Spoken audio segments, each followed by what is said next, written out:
Hey everybody, welcome to the Halloween Spiny Rambles. This is going to be recorded over multiple nights for the last week of this month. I have compiled a list of movies to watch, some that I've wanted to see for a while, and some that friends have recommended me. Spooky movies. And the first one was just picked by myself. I wanted to watch The Corpse Bride by Tim Burton.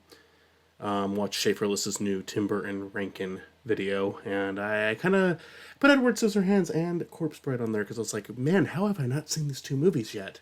So put on Corpse Bride tonight just because it's the shortest one of all of these. Actually, it's actually Cass recommended something that's even shorter than it, and I wanted to sit back and watch it. And yeah, I really liked it. I thought it was a very charming film. I think it's animated exceptionally well. My favorite scene is the song that is sung to our main guy. I think Victor, when he arrives in the dead world, and the skeletons have a little song from him. I think that was the coolest scene visually and just musically. It was really neat. But the entire movie was very enjoyable, very likable, very well put together. I feel like I'm at a point where I sometimes I'm like, how have I not just seen every stop motion movie ever made now? Since there really are, it's like a limited selection because of how hard it is to do. There's not as many people who do those, so you really don't get a stop motion film every single year. That's how rare it is. You might get a short every single year, especially if you're looking in the independent crowd. But a feature length stop motion film, even when looking at independent filmmakers, it's not guaranteed every single year, you know? And Tim Burton's certainly not an independent filmmaker. But I appreciate that he's contributed to that. Say whatever you want about him. I do think that there's room to criticize some of his later works and some of his decision making. But when it comes to him being involved in a stop motion film or even directing one, I think he does a pretty stellar job. And I think that Corpse Bride was another great one that I'm happy I finally saw. If I had one note to give this movie, it would just be I think it's too short. I really like it, and I think the ending is so sweet, and there's so many good visual gags in the movie that I laughed at a lot of the jokes, both just like some of the dialogue, like at the very start of the movie. Victoria's parents, they're like, I don't think the main character's name is Victor. I'm thinking of Victoria. I'm mixing names up, but Victoria's parents. She says, "Well, don't you two love each other?" When she's like trying to talk to her parents about marriage, and they're like, "Of course we don't," because they're like the two most miserable people on the planet. It should be obvious that they don't love each other, but you want to believe in that still, despite all of that. And that made me laugh really hard. I also love that there's like the main antagonist of the movie. It's such a clever way to introduce him because I did figure out his motivation and what he did in the past. I'd say about halfway through the movie, I figured it out. But they do a good job disguising it a bit where it's just like the two don't know which side of the family he comes from, and that's a good giveaway for the role he actually plays in the movie. But the joke of it is, it just kind of comes off as a joke of like they're so careless about their lives and their family and any form of love that a person can feel for another person, that they just don't recognize which side of the family he's on, and they just both say fuck it. And I think that's a very clever joke that actually contributes to the story in a meaningful way. And I think the movie is not short of any of that. But the one thing I think could have been improved from the whole experience is I think it's a little too short, and I think 15 minutes in between the scene where he first goes down to the dead world and he returns to the surface with the corpse bride, where she learns, where she feels betrayed by him. I think you need 15 more minutes because they have a great bonding scene where they talk and she brings him his old dog as a pet, as like a gift. And that's so sweet, and I love that scene. I think we needed a little bit more before we got to the betrayal. I feel like they were like that scene is really powerful, but I feel like you need just a tiny bit more. I think he should have spent a day there before he went back. And I think a few more scenes would have really helped with the overall pacing of the film. But it's still really good. Still really solid. Still really well put together start to finish. I just think it's something that could have perfected it. But yeah, I had a really good time watching this one. This is one that I put on the list myself. And yep, just beautiful looking movie, very well animated. I'm blown away by the stop motion that these movies have. It's one of those art forms where I legitimately, I've got most like I have a good grasp on filmmaking. I kind of like I'll watch a movie and I'm like, oh, I get how they did that. I get how they did this stop motion. It's like, no, how do they make it look this clean? How the fuck do they do this? This is insane. And Corpse Bride was absolutely another addition to that. I really enjoyed it. Great movie. Let's spin the wheel and see what's going to be next. I have 7 more movies to watch, so let's give it a look. Tomorrow night I will be watching Monster Mash, animated film. It's either from 1999 or 2000. Recommended by Cass. Cass actually recommended 2 movies. I'm gonna give her that because I make Cass watch shit all the time. So Monster Mash is tomorrow's movie. So I'll be back in just a moment to talk about that. All right, Monster Mash from 2000, I think, 1999 or 2000 was just like, it seems like it was just this television special for Halloween.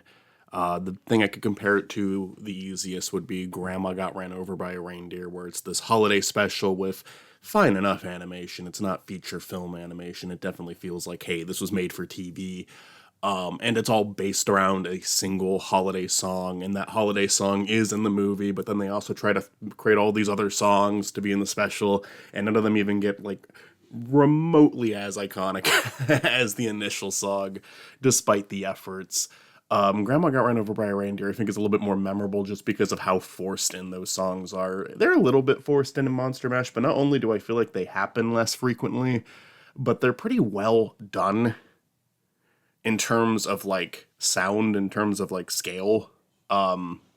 There's like the song called like where they're just singing about how they're waiting for their son Spike to speak because they have this kid named Spike who is completely mute, and that's like his whole arc in the movie is waiting for him to finally talk. And they have a song about that, and it's like such a pointless song. There's no reason for it, but it is extremely catchy. It is extremely. It was well made. And that's more than I can say about a lot of the songs in Grandma Got Ran Over by a Reindeer. But yeah, it just feels like it could literally be the same studio. You know, it has a very similar sense of humor. It has a very similar pace. It needs to exist. They both need to exist about the same, which is not very much. But I could imagine someone growing up with this and really liking it. And I think that's where the special would like really hold up, is in the hearts of the people who watched it at the right time. I had fun watching it. I watched it with a few friends, but it's nothing great. You know, it's a fine little special. Corpse Bride is also a film that was child friendly, I guess. Yeah, honest to God, it goes a little darker than some kids might be able to handle. The backstory for the Corpse Bride character is pretty. It's testing the water a bit, but I mean, I've definitely seen kids movies go further before. But yeah, that's so. I mean, what was even the point of me saying that now? Now I forgot. But anyways, it was all right. It was an all right thing to watch. I feel like it is something that is going to be like one of a more obscure piece of media. I don't think you're going to have a lot of people returning to this in the future, but I do think you're going to have those few people that are like, oh, I remember this. I'm going to watch this, or I'm going to show my own kids it. And it's fine for that. There's some parts that genuinely caught me off guard. Like there's a part where Dracula's talking about his childhood, and there's a line in that just seemed like it's something I would expect to hear on like an episode of Family Guy, not this thing that is clearly intended for children. So if it's something that you grew up with and you really love it, I get it. I feel like there's stuff similar to this that I enjoyed growing up. If you're looking for something to check out, like only if you enjoy watching kind of corny stuff like this, then I would recommend it. If you like finding like old obscure Halloween specials, I don't even know if this is obscure. This might have been really popular when it came out. I never heard of it. But I mean, it was made by Deke. They made some pretty well-known stuff. They made stuff that people still talk about to this day. So it's possible that this was more popular than I realized. Like I said, my friend Cass wanted to watch it, wanted to show it to us. And even she said it wasn't something she loved as a kid. It was just something she remembered. And that's why she wanted to play it. But yeah, there were some jokes that caught me off guard. There was some decent music in it. There was also some jokes that really dragged on. Like the ending is just them doing the monster mash again over the credits, and but they keep changing the style up, and there's this voice that keeps like trying to just keeps bad mouthing it, and then they change it, and it's just this bit that was going on and on, and then we checked the time bar, and there was like 7 more minutes of that, and we just stopped, we just turned it off, and we're like, we don't need to watch this anymore. Um, but all in all, it was completely fine, completely inoffensive. Um, I didn't love it. I mean, there was some things about it that I did dislike, and one I really don't think the characters are all that interested in it. Like, there's this family. The whole plot revolves around Frankenstein, the Wolfman, and Dracula not being considered good horror icons anymore, not being scary monsters. They've been replaced by, Jason or a Chucky knockoff or the Alien. They have the Alien in there too, which is kind of funny. That they have like that much variety for the other three. I liked that. But they can't scare anyone anymore. No one finds them scary anymore. So they have to. It's kind of confusing, actually. Is that they get kicked out of the haunted mansion, or they're like, what is it? They're like at trial for not being scary anymore. So they have to scare this family, and if they can scare all 4 members of the family, then they aren't in trouble, I guess. I forget. I actually forget what the hell the deal with the courtroom is. But but then they have to go scare this family. They like put up like they said they invite the family to this house saying they want a free vacation, and they're able to scare the other 3 members pretty easily. But then Spike, the one who doesn't talk, the youngest too, who's also an inventor, they don't get him as easily. In fact, they never get him. And I don't know. I just the family themselves. I kind of like the design of the dad, but honestly, it reminds me of the main like the dad from the Addams Family. I like the design. That might be why I like it, because it just reminds me of that. And then the other 3 are really like Spike is a little shit. I don't like his design. I don't like looking at him. He's got like that big baby tooth. Like sometimes you'll see like SpongeBob, for example. You'll see Patrick laugh, and he'll have like one tooth sticking out. That's what he has. I don't know. He's not like none of these characters are like horribly unlikable or anything. But I'm just watching them. I'm just like I don't care about these guys. They're not funny. They're not interesting. Spike's just a little shit. He's just got that smile on his face as the monsters don't scare him, and then you find out at the end why he wasn't speaking. And yeah, there's the one part of the movie that I strongly disagree with is they actually try to make a point that old good and new bad, where they basically call Jason and the Alien like, oh, it's just these toy companies. They're trying to compare fucking Jason to like Transformers or Pokemon in that sense, where it's like, oh, it's not real horror, it's just this marketable shit. And I definitely think marketing had gotten worse at that point. Like the selling toys was definitely a thing at this point. Making a product over like for the intent of selling something other than a show was definitely a thing at this point. Can you really say that about Jason, though? I mean, it wasn't a kid's property. Like, yeah, you could definitely get figures of that in the Alien, and I'm pretty sure you could buy the Chucky doll in stores, but it's not like, I don't think they were making most of their bank off of figures. I think real die-hard fans were buying the figures. I don't know if like it's a weird point to make, because the consumerism point can be made on certain things, but I don't think you can make that for fucking Friday the 13th.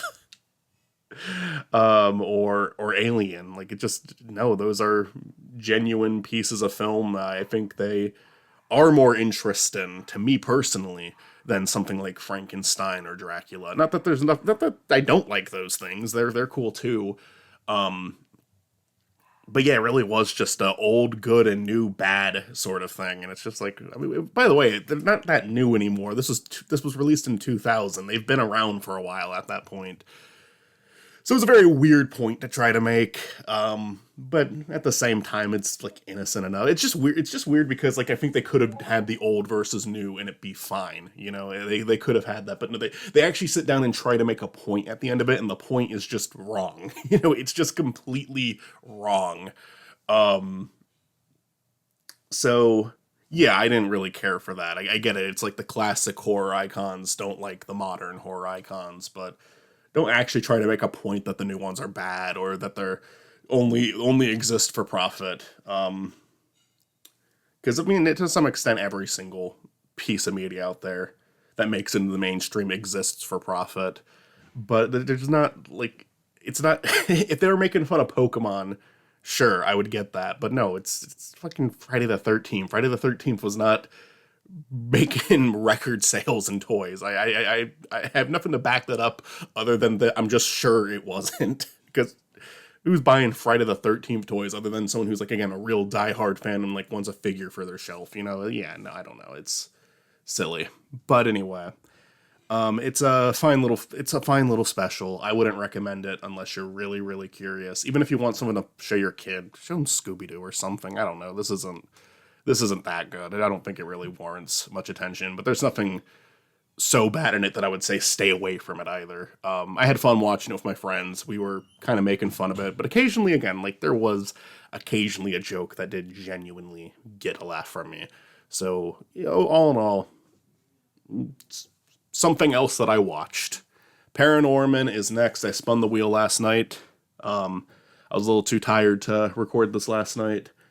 But yeah, Paranorman, which is not fucking available anywhere, by the way. Like you can buy it for $12 to $14. It's on no streaming services. You can't rent it. So I might be looking for a website to watch this on. And if I can't find one, then I might be skipping it. This is Mitzi's pick, so I'm gonna try to watch it. But they did not make it convenient to watch this one. It used to be on Netflix. Come on, like, just keep it fucking up. All right, Paranorman. Again, this was Mitzi's pick. I just watched that. We're getting all the animated ones. Like, there were 3 animated films in this, and all 3 of them were back to back. So, ending with live action after this. I kind of wish we would have spaced these out a little bit more, but hey, it's the wheel's choice. I really like this movie. I do have to say that I think at its peak, it's like a 10, and at its weakest, it's like a 5 or a 6. Like, but like a high 5 or a low 6. You know, it's really, it opens in such a strong way. I think it's such an interesting open into the film. I love the scene where he's just walking to school, and at first you don't see him talking to anyone, then you start to see the spirits. I think the music and score in the movie is great too, and I think that scene is one of the tracks. You hear it a couple of times throughout the movie, but it's like my favorite one in the film. I think it just sounds so lovely. Like there's a bit of sadness to it, but there's also kind of a comfort and feel to it, and there's a bit of like a mystery to it too. I love the music. It's so good. I really like the ending too. I think where it really starts to pick back up for me again is when he is having the flashback of the trial, and something pretty major is revealed in that scene. I'm not going to say too much about it if there's anyone watching and listening to this ramble without seeing the movie. But essentially another character is introduced during this trial scene, and it's pretty shocking. Like, it's pretty devastating. Like, I was actually surprised how dark this movie was willing to go in that sense, because it didn't feel like it was going to with everything in the middle of the movie. But I think from that trial scene and onward, it's a great movie again, and I think the first couple scenes of the movie are also great. I think everything in the middle, which is unfortunately most of it, is good. I can't call it bad. It's well made. It has a good sense of humor. I like the animation. I like the edge that it has too. And some of the characters are good. But it just feels like something I've seen too many times. I've seen, like, it's a timed quest. He has to do this by a certain amount of time. The whole town starts to go insane. Oh, here's a bully character who kind of becomes a member of the team. Oh, here's like a family member that doesn't really see eye to eye with the main character, and they're very bitter towards him, but at the end they have his back. It's just all these tropes I've seen done before, and that's not always a bad thing. Sometimes tropes can be very fun, but I think the reason it bothered me in this movie is I think the opening of the movie and the end of the movie show so much more potential for this film, but it feels like it wants to treat the most interesting aspects of this movie as a reveal for the ending instead of focusing on it the entire time. And I think that's ultimately what hurts it. Because again, there's a pretty big reveal near the end of the movie, and then the last 20 minutes focus on that big reveal. And I think that stuff is very interesting and I like it a lot, but I do think that there was a way to incorporate it throughout the entire film. The only thing that you would have to do that is to sacrifice the reveal. And the reveal is a good one. It's a powerful scene. It's a powerful scene when you see just how bad the situation was, just how bad this witch trial really was, uh, and how evil it was, and how, sorry, I'm getting choky here, how devastating it was. And I get why they wanted to take the approach of making it this big reveal, this big scene, this big moment. But I almost feel like maybe if they opened the movie with that and actually focused on that character more and showed us more of that character and showed us more of their motivation, that could have been a good half of the movie where Norman's the other half of the movie. And I might have liked it more then because everything in the middle is just kind of like your typical adventure, supernatural adventure movie. And I like it fine because, again, it looks nice and there's some really good jokes thrown in. But it's still not something that I'm just in love with, you know? It's kind of like weaker Gravity Falls. It's good, but it doesn't have characters that are as good as the characters in Gravity Falls. That's what the middle of this movie reminds me of. I get some laughs, there's some creative ideas that's certainly not bad. But with Gravity Falls, it's like, it's a show, it's episodic, so you get the funny episodes and you get the story episodes. With this movie, you get the story and then you it's kind of just one big story. So I don't know. I guess I just would. I wish they would have focused on something different for the story because I think they have this great idea, but them wanting to build to the great idea rather than just have it play out throughout the film and really dive into it, I think is its weakest point. And if the jokes were outstanding and all the side characters were all outstanding, I think I would be more forgiving of it. But truth be told, when it comes to the five characters that we're following throughout most of the movie, you know, it's Norman, who's great. He's a great main character. He's absolutely a highlight of the movie. There's his buddy Neil, who I also really like. I think he's a great side character. Then you get Mitch and Courtney. Mitch is whatever. I kind of there's a reveal about him at the end that I kind of appreciated. Courtney I did not like. And I wanted to like her because I get what they're trying to do with her.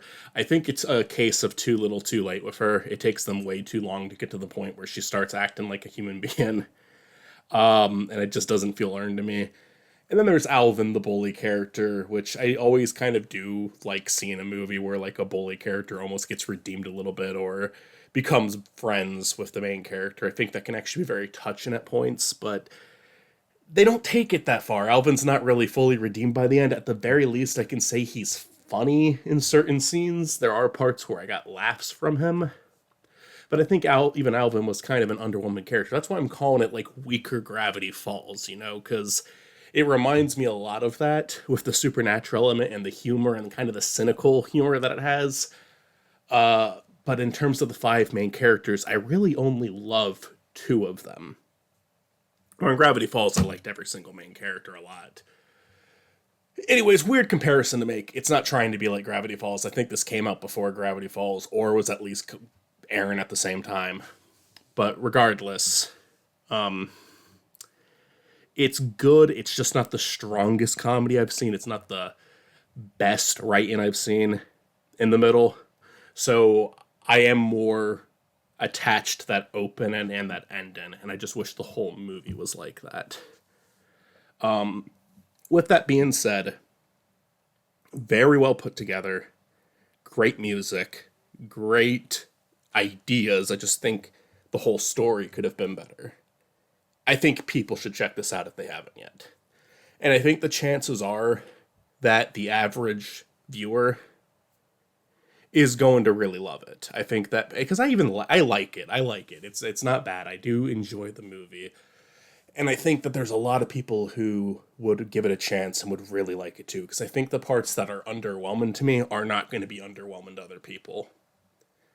I just think that there's ideas that I'm more attached to that the movie doesn't focus on throughout. And I think it could have. I think it absolutely could have. It feels like a lot of movies have great ideas and then they still take the typical route. They still take the generic route in terms of telling a story. And this is a movie with great ideas that takes the generic route. But it still does a great job doing it. It still has a lot of personality. It still has a lot of passion. I just think there's a reality where this is a 10 out of 10 movie for me, but instead it's like a 7. And a 7's still a really good score. Paranorman, check it out. Good movie. And let's spin that wheel again. I don't even have it open yet, so I gotta take a second to get that loaded up.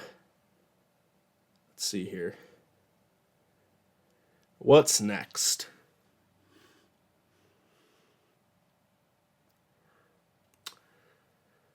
Poltergeist, 1982. That's Matt's movie. All right, so we'll watch Matt's movie tomorrow. Be right back. All right, Poltergeist. Just finished that right now. And that was a pretty fantastic one. I think out of all of the horror films I've seen, I don't know if I've ever seen one that is so masterfully crafted as that one was. I think a majority of what they did holds up really well to this day. There's two exceptions, and one of them is really minor, and one of them is kind of big. But there's a scene where they like open the room to the kids' room, and there's a bunch of stuff floating around. Most notably, a record player that's playing some stuff, or it's not even a record player; it's just a record and something scratching against it, making music. But that scene looked really silly, but I'm sure for the time it was really cool, and I can kind of forgive it for that. The other scene is near the very end of the movie. There's a scene where the mom and two kids are both being like sucked into something, and it's very obvious that the little girl in the scene is replaced with a doll. And that's another thing you can't really blame them for. I get why they're not going to have a 5-year-old actor be like have to play out in the scene like that. I get why they went that way, but maybe they could have found a better like replacement for it because it didn't even look like the character was the same height anymore. Other than those two things, I think this is just so masterfully done. I mean, I was genuinely stunned looking at this movie the entire time. I could not believe how well this thing has aged, and I never saw it. And for the longest time, I've heard of this movie. I really only knew it for one thing though, and that is the little girl staring at the TV saying "They're here." That's a very famous moment in just cinema history, let alone horror films. And what I didn't realize is just how many other famous moments come from this movie. How many like scenes you've seen spoofed on like Family Guy or Simpsons or South Park. How much of it comes from this. Like I didn't know that one character who comes and cleans the house for them. That character has been referenced in so many things. She has such a unique voice, such a unique personality. I didn't know she was from this movie. I didn't know that long hallway shot where she's running down and the hallway gets longer and longer. I didn't know that came from this movie. The scene where the guy goes into the bathroom and starts ripping his face apart. I didn't know that came from this movie. There's just so many little moments like that where it's like, God, this movie had so many of these classic shots, so many of them. The only one that I was anticipating was in this. I didn't know for sure that it was, but it's that famous house shot at the end of the house just basically forming into itself and disappearing. And I didn't know it came from this, but about halfway through, I was anticipating that, no, this is the movie where that happens. I think Family Guy even did a spoof of this movie really early into its run, and they did both "They're Here" and that shot at the end. But you never know when watching a movie like this, when watching an episode of a show like that, like how many different things they're pulling from. So I didn't necessarily think that meant both of those things that they reference came from the same movie. But hey, about halfway through, it's like, oh yeah, this is definitely the movie where that happens, isn't it? And then there were some things that I never knew about. Like there was definitely some that still caught me off guard and caught me by surprise. Like the clown. Oh my god, that fucking thing. You stare at it and you know it's a fucking nuisance. You know it's gonna do something. So I anticipate it throughout the entire movie, and it still made me jump. Jump scares in movies do not get me like jump scares in games do. In games, it's like I can't anticipate it because it's based on whether you fuck up or not, and I'm likely gonna fuck up, and I get really nervous when playing a video game with jump scares. They will get me almost every single time, unless if it's a game I've been playing for hours, and I typically stay away from horror games because of that, because it does stress me out a lot. Movies, it happens, they do get me, but it's rare because it's so, to me, it's really easy to see when they're coming. And I feel like this one was really easy to see coming. Everything is silent, the clown is missing, he's checking under the bed. When it camera panned up, I knew the clown was gonna fucking be there. It still got me. It's something about the expression, it's something about the movement, it's something about how they executed it, where it still made me jump, even though I could see it coming. A very well crafted jump scare, I'll give it that. And this movie does not have a lot of those. This is not a jump scare heavy movie. In fact, there's a chance that was the only one. Maybe there was a few others, but that was the only notable one, you know? So just an insanely well-made movie. I think the movie does do a good job in its open and giving you a chance to kind of get to know the characters too. I think stuff like the burial of the bird is very good at kind of establishing the mother and Carol, which isn't, yeah, thinking of that now too, that is kind of almost foreshadow for the rest of the movie, isn't it? For stuff that's to come. That's kind of interesting. Didn't think about that. It's in the same scene you have the boy in the tree, which is also, doesn't take the end of the movie for that to happen. That's pretty early on, but that's also kind of like a big, big moment. So they're doing a good job at building stuff up. And then the father has the scene with the son talking about the lightning and how you can wait like the longer it takes for the light to appear and the sound to play after depends on whether the storm's closer or getting further away. I like that. It's these little character moments, just like scenes like the husband and wife being in bed and him doing a silly voice for her and making her laugh. Like, it's just the little things that humanize these characters very quickly. And I feel like a lot of horror movies fail at doing that. A lot of horror movies and action movies fail at making you care about the characters. It's not like these are like the best characters of all time or the most groundbreaking characters. They're completely fine. They're completely serviceable, but they did a lot more of little moments like that than, I swear, a majority of horror movies I watch do. So I really appreciated that.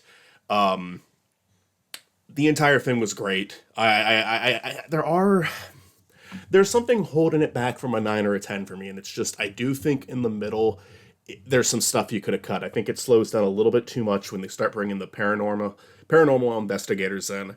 There's definitely some highlight moments during those scenes, but I feel like that's the only part of the movie where it's like really dragging its feet, and we're just kind of waiting for them to bring in the one woman at the end, because she's a way more interesting character than the other 3 people that they bring in who are filming the house and trying to investigate. And again, there's really solid moments within those scenes, but I feel like it could have been trimmed a good bit. I think you maybe could have taken 15 minutes off of this movie to help with the pacing. So I don't think the pacing's perfect. But that's really the only part of the movie that kind of dragged for me. The rest of it's really good. It has a fantastic climax. It kind of has 2 climaxes, because when they were outside moving, I was like, okay, this is the final scene. And then I checked the time bar. I'm like, no, it's not. Clearly something else is about to happen. And then I remembered, oh yeah, like the house is supposed to kind of disappear, because again, I was anticipating that this would be the movie where that happened at a point. And yeah, I think the extra climactic scene does a lot for it too. I like the reveal that, I kind of got the idea that this was leading to the house being built on a burial ground. Just because that is something that has been done in a lot of movies, especially like haunted house films, so it was kind of easy to see it going there. I don't know how early to the party Poltergeist was with that one, but still, it's good. I do like the way they present it. I like how they destroy the house at the end, too, if the grave's literally popping up in like different places, too. Like, it's kind of cool seeing it happen on the front porch, but then it happens in the kitchen, you have like the tile go up. It's just so much fun with the practical effects in this movie, and they they really just went all out with it. I was very impressed by the entire thing, and my God, why did it take me so long to get this one? At the start of this, I was saying, "Oh, how come it's taking me so long to watch Corpse Bride or Edward Scissorhands? How the hell did it take me this long to watch Poltergeist?" But then again, hey, want to hear something fun? I still haven't seen Ghostbusters, so hey, there we go. That's one I'm willing to go my entire life without seeing, just because it pisses people off when I say I didn't see it. Maybe one day. Maybe it'll get added to next year's wheel. We'll see. Matt, Mitzi, Cass, Austin, you're the four I got suggestions from. You could have forced me to watch Ghostbusters finally, but you missed it. Maybe you don't give a shit about that. I really liked this movie a lot. And I think that it has a great ending. And yeah, just so many iconic things from it, so many great visual effects. Very little holding it back, but the things that hold it back, I think, are gonna, leave it at an 8. But an 8 is a, 8 out of 10. I think that's a good score. Maybe if I ever rewatch it, I'll boost it up, or I don't think it'll go below an 8. This was really well made. This was a really enjoyable experience, and it didn't suffer from characters I didn't like. It wasn't like, oh, great visuals, but the story is not that interesting, or it has nothing to say. It's just dumb fun. The characters aren't that well written. No, it has a little bit of a thing to say. There is a little bit of commentary. I was actually messaging Matt while watching this, and he was kind of hinting at that. And yeah, the ending definitely has a lot to say, and even scenes with like him and his boss going out and looking at the valley. That there's like a little bit there too. I think the characters are good. I don't think that they're stellar, but they're good. And the story's interesting, and it continues to move forward. And there are, I will say, the one investigator, the one again, I don't know what her actual name would be. She's not an exorcist. It's just a paranormal investigator who cleans houses. That's the best. There is a word for that, and they may have even said it in the movie. I forget. But she, but she is. I think she is a phenomenal character. I think she's like the one character in the movie that like really stands out. But again, I mean, I like the dad. I like the mom. I like the kids. They're good. The teenage daughter is the only one who it seems like she doesn't really have much of a role in the movie. But again, there's nothing wrong with her either. She's fine. And there is 2 sequels, so maybe in one of those 2 she does. I know that this is a sad thing to bring up, but I guess I'm gonna do it. I know that both Carol's actor and the teenage daughter's actor did have a very unfortunate life. Neither of them made it very long, so I do want to. They had very short lives. Their lives were cut very short for very different reasons. And I just want to praise both of them for this, because they both did give a good performance. The teenage daughter, I think, didn't have the most presence in the movie. Like, she isn't in a lot of it. But when she's on the screen interacting with her siblings, that felt very real. She was very good in this. So just definitely a lot of respect for those 2. It's very sad what happened. And but I think that their work will always be remembered for this movie. I'll check out the 2 sequels. I'm interested. I think there's only 2. I bet this is a movie that's been remade, and maybe even has more than 2 sequels. Maybe it has sequels that don't have the same characters or same cast. I don't know. But regardless, even if they're bad, or even if they're not that good, or or it's kind of hit or miss, this movie was stellar, and I liked it a lot. It's definitely my favorite that I've watched from this little marathon so far. With that being said, what is up next? I never have it open and ready in time. Let's see here. There's my wheel. What am I watching tomorrow, wheel? Edward Scissorhands. All right, that is tomorrow's movie. Peace. All right, so Edward Scissorhands. I gotta say, on an aesthetic level, I think this might be the nicest looking thing he's ever made. I really, Tim Burton, if that wasn't obvious already.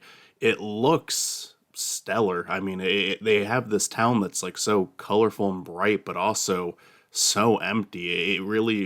The sets of this movie are like perfect examples of what a liminal space is. And I mean that in the good sense, because there are these liminal spaces pages that I'll follow, because I think that there's some really neat shots you get out of that. And some of them are really cool looking, like the sets in this town, the sets in this movie. And then some of them are just like a gas station at nighttime or a movie theater when it's not open. And it's like, I mean, I guess that falls under the same category, but I don't know. I feel like there's something, the ones that really stand out to me always have something so specific about the color and the framing, and this idea of like there's life here, but it's also empty. And that's what it feels like in this movie, even though there are people in the shots. And I love that. I love this opening shot where, not this opening shot, there's this one shot of just all of the cars pulling out and they're all like kind of synchronized doing it. And you know, I just like watching that gives me ideas in my head. I'm like, what if there was just one person who didn't want to deal with that because he was afraid he was going to hit one of the other cars by being out of sync, so he waits for everyone to leave, but then he's the one who gets his ass torn apart at work for being like 5 seconds later than everyone else. It's just, and you know, like the movie doesn't say anything like that once. It doesn't have a character that happened to a character, but it's just like watching these scenes and you can kind of like have those thoughts while watching is what I love about it. There's just so much to appreciate about this film visually. And musically too. I love the score, especially the music that plays during that famous ice sculpture scene, which is the only scene of this movie I've seen prior to finally sitting down and watching it.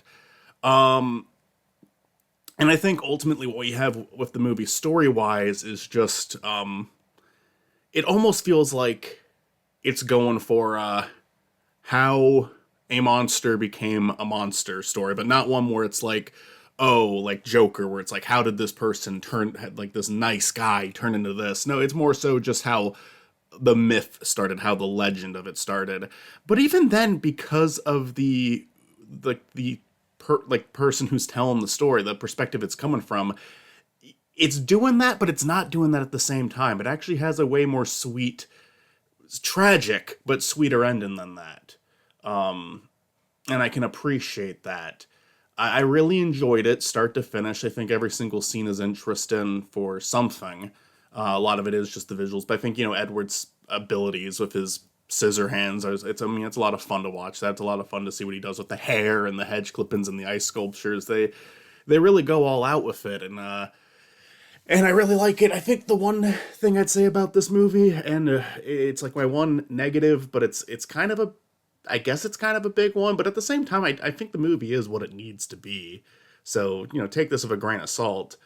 I feel like the characters are all very one note, and for so many of them, that's obviously the point. You know, like the bully characters, the people in the town who act like they like him, but the second someone doesn't get their own way, they want to start like, you know, like, oh, we're gonna spin the story on this guy. We're gonna make him look like a piece of shit. We're gonna make up shit about him, and then other people just fall into it because they're believing these lies and getting scared. You know, very one note people, and I get that's the point. I guess it's just my thing is I also feel that way about the characters we're supposed to like. Like, I think even Edward himself is very simple. You know, he's an innocent character who is learning about the hardships of life in the harshest way possible. And I think that's gonna resonate with a lot of people. But I will say by the end of the movie, I feel like I didn't know too much about him. You know, I feel like there is. I feel like I know enough. I feel like I feel like he is an endearing character, and I do enjoy following him. And I'm sure that there's some people who've related to him on a deeper level than I ever could. And I think so. Maybe that's why I'm like really hesitant to say it. But I guess it's just the characters in this movie, while not bad, I'd actually say all of them are good. They don't really. I guess they just don't click with me as much as I'd like them to. I guess it's just so much of this movie's heavy lifting is coming from the way it's presented. Because I think this is the nicest looking Tim Burton movie I've seen. I think Ed Wood is his best movie because, I mean, I just love the characters and then I think there's so much to them and so much to their personalities, where Edward Scissorhands, I mean, is this classified as a kid's movie? It's a little too unsettling to be a kid's film, but it's not, it doesn't, I don't even think it goes as far as Corpse Bride does, really. They do. Okay, no, there's a few words that get mentioned. There's a few things that lightly get touched upon that are definitely pushing it for a kids film, but it's glanced past so quickly that maybe they wouldn't even notice or they wouldn't know what it meant. So maybe it's still, I don't know. Actually, yeah, it's definitely not a kids movie, but there's points where it feels like one. It just feels simple enough to be a kids film. But again, that's mainly through just the character interactions. Again, I've seen stories like this before where I feel like there's been more depth to them. But I also, I might really only be saying this because I'm just so late to the party with Edward Scissorhands, and I'm trying to be mindful of that because, again, I feel like that's saying that it's a good way to rub a lot of people the wrong way who do connect with this movie on a deeper level. I know it's one of his most beloved works. I thought the characters in this movie were just fine. I thought that every single one of them. My favorite one was actually probably the mother who brings him in, just because I appreciate how far she goes to try to have his back, and even at the end when she's saying maybe he needs to go back to his home. It's coming from a place where it's like it sucks so much to hear the character who's like been loving of this character the entire film say that. At the same time, it's like she might be right. That's the sad thing. You don't want it to be right. You want these fucking people to get their shit together and stop acting like this. But ultimately, you just kind of know that's not going to happen. So yeah, I like this movie. I think it's good. I'll rewatch it eventually. Maybe I'll change my mind about some of these characters, but that'd be my only thing about it. It's just not the strongest writing for character I've seen in a Tim Burton film, but definitely some of the best presentation I've seen in any film, period. Because I mean, the fucking aesthetic of these sets and these shots are beautiful to look at. Everything is framed so well. There's just a lot to appreciate about this movie, and I liked it a lot. And I forgot to spin the wheel in that recording. Let's do it. I have 3 movies left, and I think all 3 of them are like kind of long. Not ridiculous. I think all of them go past 2 hours. Weapons. That's a new one. I wanted to check it out. All right, Weapons is next. Alrighty, Weapons. Very recent film this year, 2025. Really enjoy the perspective hopping movies. I've only seen a few that do that. I've seen a lot of shows do it too for like an episode. But I always think it's really fun to see a story and then cut to another character's perspective or something else is explained or explored. It can be done very poorly. And there's ways people can go about it where it just kind of feels like they're padding out the same story. And of course, the fucking Westies are going to start now.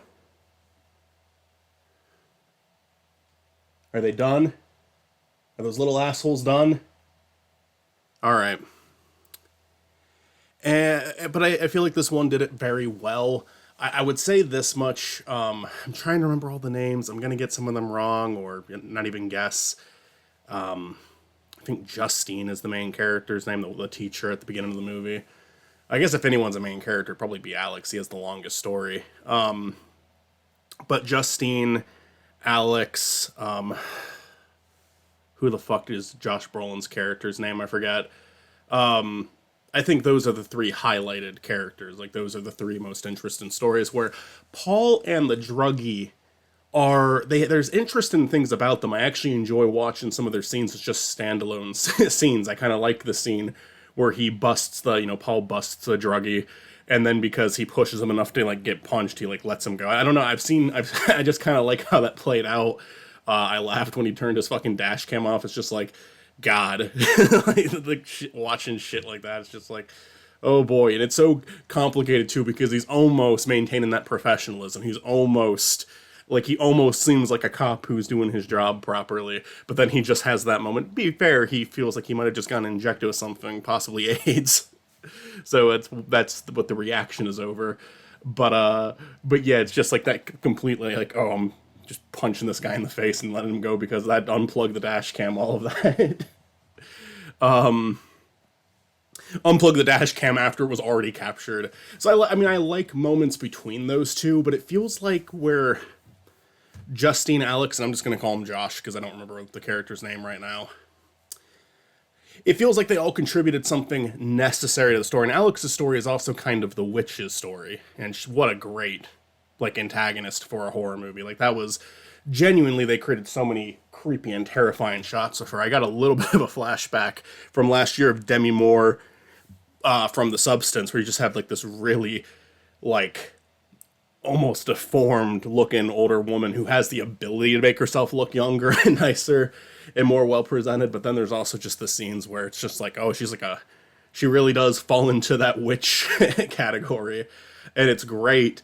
And her delivery is so great, and some of her appearance. The first time I think we see her is her like hanging like outside of like her body is like half appearing out of the ceiling, and that shot like a lot jump scares don't really get me that often, and that one didn't, but it was effectively creepy. I don't think there's a single jump scare in this movie that got me, but every single one of them was still satisfying to watch. None of them felt cheap. None of them felt like, ha, did we get you? Did we get you? I bet we got you. No, it was just, it always felt purposeful. It always felt like it's a startled reaction to seeing something that wasn't there before. And I think the best one is just the shot of him, Josh Brolin at the end, going through like this basement with a flashlight. He's walking around a bunch of people. I'll kind of leave the details.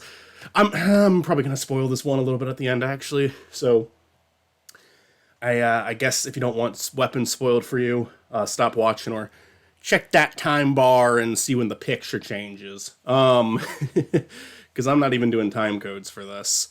But there's a scene where he's going through the basement and like looking around a bunch of different people, and then like kids keep kind of coming in and out of the shot with the light the way it's lit, and then she's just there, and it happens so like there's no build up to it happening. There's no like eerie music playing leading up to it happening. There's no hint that that's about to happen. He's just looking for his son, and you, the audience, are almost more so not looking out for her at all because you think she's upstairs with the people. You're actually like, yeah, it's like, yeah, where is his son? Is he going to come across him? Is he going to get reunited here? You're waiting for that wholesome reunion, and no, then she's there, and it's such an effective scare. Again, did not make me jump.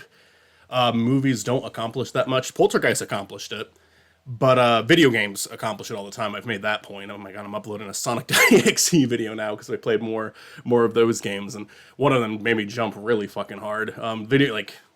Video games can make me jump excessively hard, but getting back on topic, it was still, I thought all the scares were very effective. What I was saying before about the characters, though, is I feel like Paul and the druggie, while they do have interesting traits and they are interesting to watch and they were delivered, like the performances were good, it feels like their only purpose in the story is getting two of the characters into the house with them and giving them someone to kill by the end of the movie. Like I said, we're in spoiler territory now. I'm just going to spoil this one because I got stuff to say about it. I guess like their stories just as a result, I think those are the weaker parts of the movie where like the first two stories and the last, I shouldn't even say stories, the first two perspectives and the last perspective.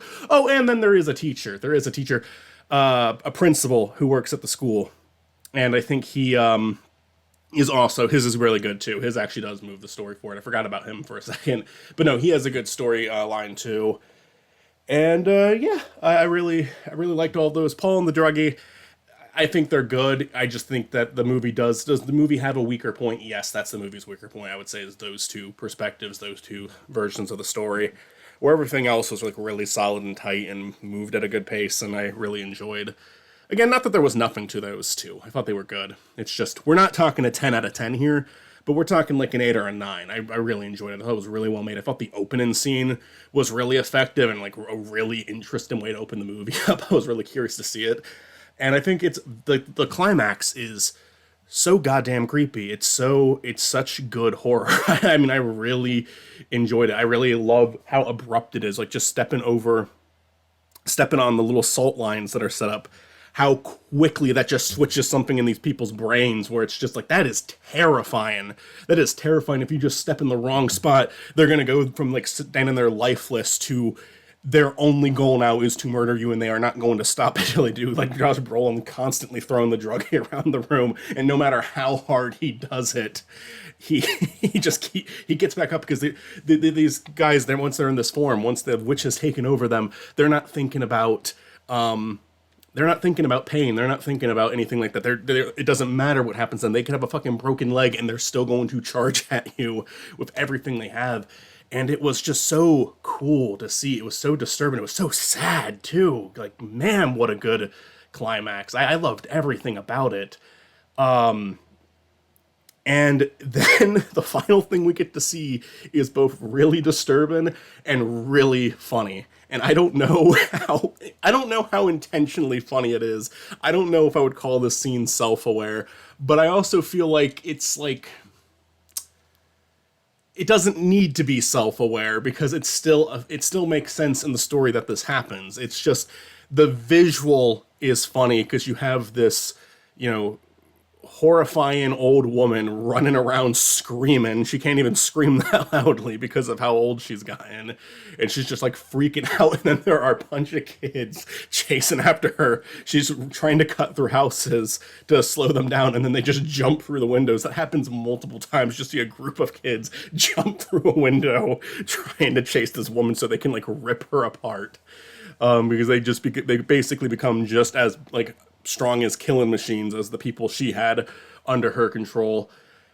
And yeah, I really loved that scene a lot. That was a lot of fun to watch.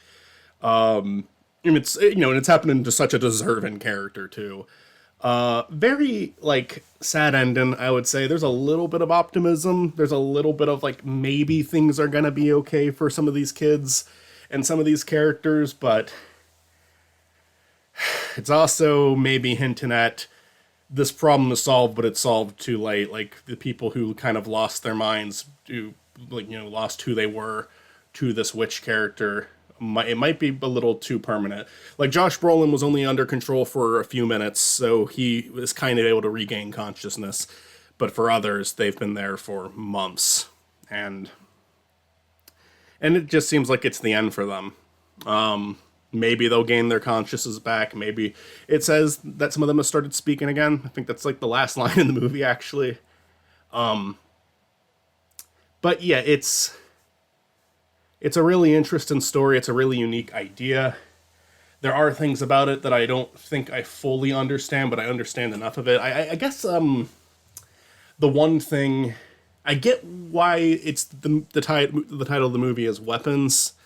I'm still trying to put my finger on what's the deal with the scene with the giant gun in the sky that says like 217. I think that's the time that they all left, but why a giant floating gun in the sky? But maybe it's more simple. Maybe it's really not that complicated. Maybe it's just like, hey, this is the house where this is happening, or was it over the Alex's house? Was the gun over Alex's house? I'm trying to remember that scene actually.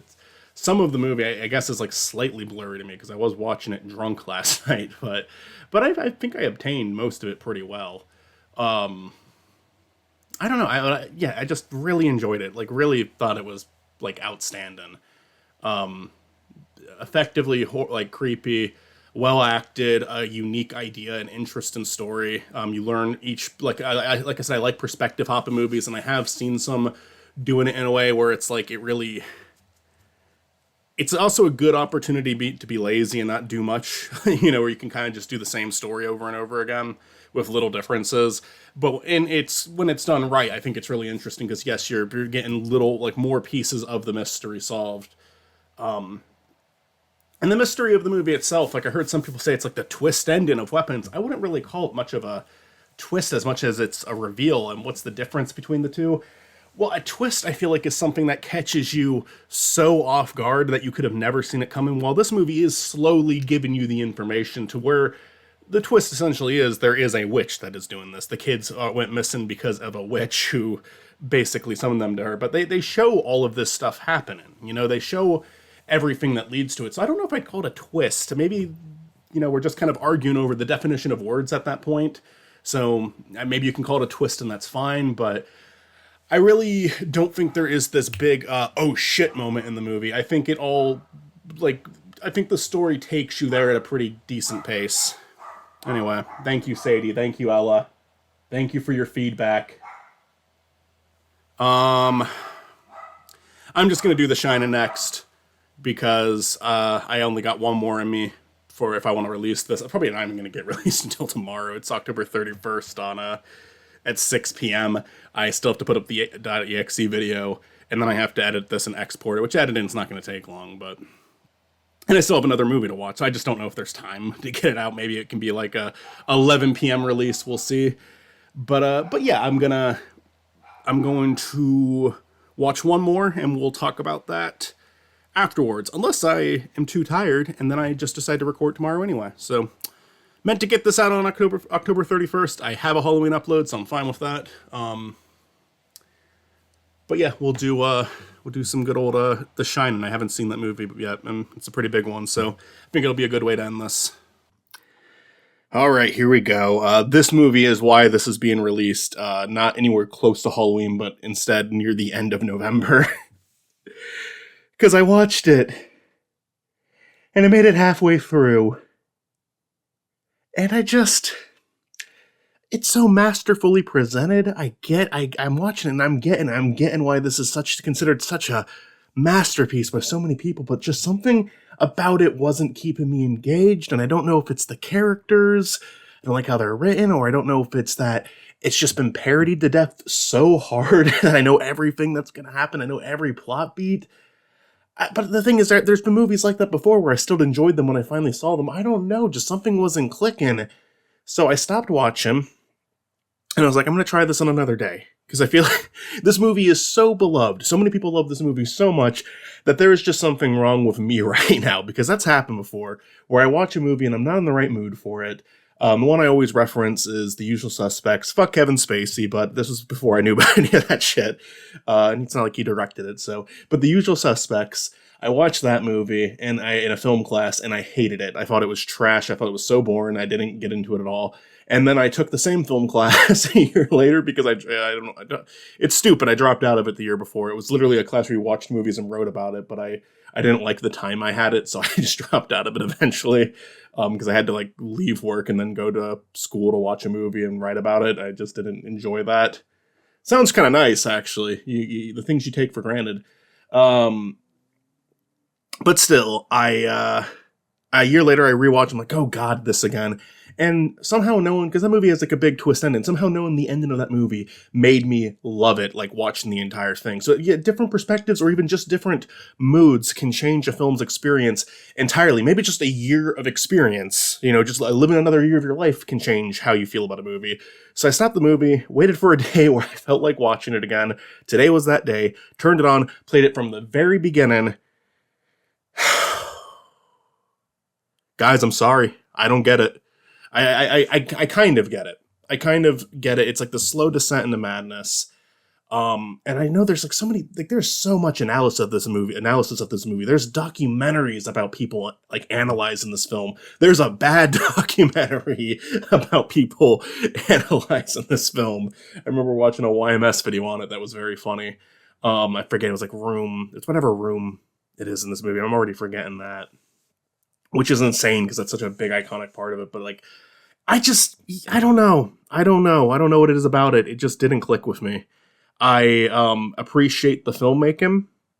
I appreciate the shots. I appreciate a lot about this movie. But it just kind of bored me. The pacing of, I think it's the slow burn of it, like wasn't. It's not that I don't like things that have a slow pace. I love the show Better Call Saul. It's a slow paced show. I love the movie Pig. It's a slow paced movie. I love It Comes at Night. It's a slow paced movie. I love a lot of stuff with a slower pace. I watched After Sun 2 years ago. That was like a new film, and that's an extremely slow movie the entire way, but it's even one that I was skeptical about like for the first hour, but then there was just a scene where it clicked and it worked, and I was really hoping that was going to happen with The Shining, where there was just going to be that moment where it clicked and the whole thing made sense, but I don't know. Maybe I need to return to this one day and or just watch it with someone who loves it, because I went to go rank this on Letterboxd, and it's like 10 out of 10, 10 out of 10, 10 out of 10 from like everybody. I know it's 5 stars on Letterboxd, but because you can do half stars, I always still call it 10 out of 10, but it's literally everybody except for Shay Frillis, who I follow on there, and he gave it 3 stars, and I also gave it 3 stars. So Shay Frillis is the only person I agree with on that. But I don't even disagree with people who love it, because again, there's so much discourse behind this movie that I know I'm missing something. So this isn't a review. This is my experience with the movie, which I guess you could say maybe that counts as a review. I don't fucking care.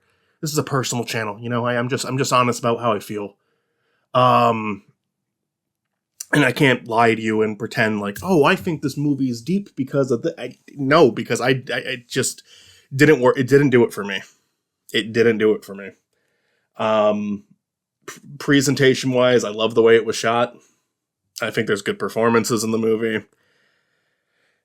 But just watching this guy slowly lose his mind, I feel like there's a version of this movie that I would really like, but this just wasn't it.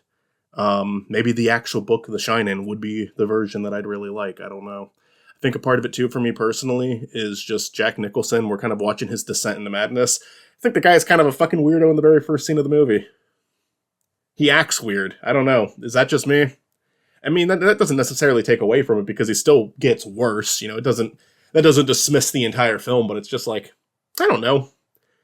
His connection to his like wife and kid wasn't really believable at any point in the movie to me.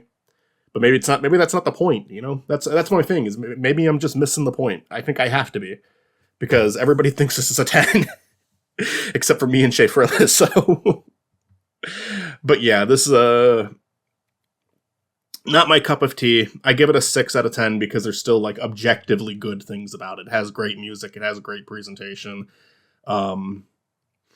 It's got some damn good performances too. I wouldn't say they're all like stellar, but I'd say some of them certainly are. Sorry I don't have more to say about this one other than just I'm confused. But you know, I feel like I've betrayed all cinephiles with this. I am banished. I'm never allowed to watch another movie again. But yeah, I guess that's that. I don't know what my favorite and least favorite movie on this list was. My favorite was probably Weapons. Honestly, I really liked that. That was really cool. And my least favorite is Monster Mash, but that's just because, you know, Cass knew what she was showing me. Anyways, this was fun to do. Apologies to Austin that I didn't get into your movie you picked, The Shining, but you know what? It's still Poltergeist also was really fucking good. Poltergeist or Weapons, one of those two are my pick for best. I wish I enjoyed this final one more than I did. I'd like to do more videos like this where I just spin a wheel.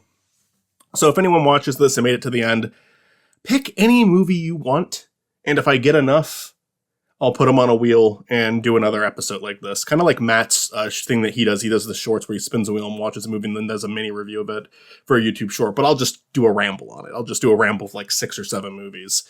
We'll do like a week binge, you know? So if anyone makes it this far, pick any movie you want. I'll put it on a wheel. And if no one picks anything or I only get like 2 or 3 picks, then I'll just fill the rest of it out with like friends' picks or what I want to watch. So. Because it's a fun way a wheel randomizer is kind of a fun way to watch movies, if I'm being honest. You never know what you're going to get. You never know what tone is going to be sent your way. But yeah, that's it for this.